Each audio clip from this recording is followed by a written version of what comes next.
अस्सलामुअलैकुम दोस्तों।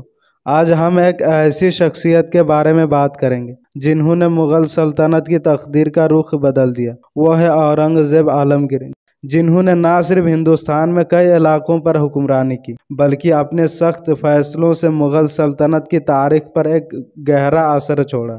तो आइए जानते हैं उनके बारे में कुछ दिलचस्प बातें। क्या आप जानते हैं कि औरंगज़ेब ने अपनी हुक्मरानी के दौरान कितनी जंगें लड़े और उन जंगों के नतीजे में मुग़ल सल्तनत की तकदीर कैसे बदली? औरंगज़ेब आलमगीर 1618 में पैदा हुए और 1658 में मुग़ल सल्तनत के बादशाह बने। उनका दौर हुक्मरानी 49 साल पर मुहित था, जो किसी भी मुग़ल बादशाह के लिए सबसे तवील अरसा था।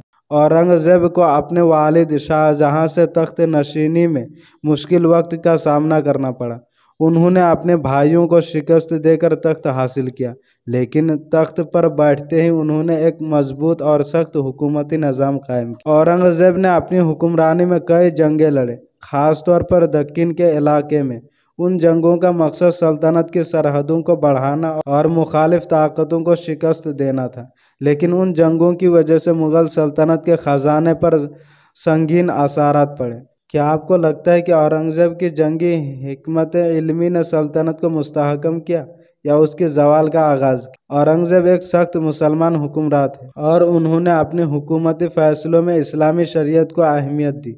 उसका नतीजा ये निकला कि उनके दौर में कई हिंदू मंदिरों को तबाह किया गया और गैर मुस्लिमों पर टैक्स भी बढ़ा दिए गए। क्या आप समझते हैं कि औरंगज़ेब का यह अमल मुग़ल सल्तनत के लिए फ़ायदेमंद था या नुकसानदेह? आखिरकार 1707 में औरंगज़ेब का इंतकाल हुआ। उनकी वफ़ात के बाद मुग़ल सल्तनत कमज़ोर पड़ गई और यह सल्तनत तेज़ी से ज़वाल की तरफ बढ़ने लगी। औरंगज़ेब की हुक्मरानी ने हमें यह सिखाया कि एक अजीम बादशाह बनना सिर्फ कामयाब जंगों या हुकूमती फ़ैसलों का नतीजा नहीं होता, बल्कि यह बहुत कुछ आपकी शख्सियत, नज़रियात और फ़ैसलों पर मुनहसर होता है। तो आपके ख्याल में औरंगज़ेब की हुक्मरानी में सबसे बड़ा सबक क्या है?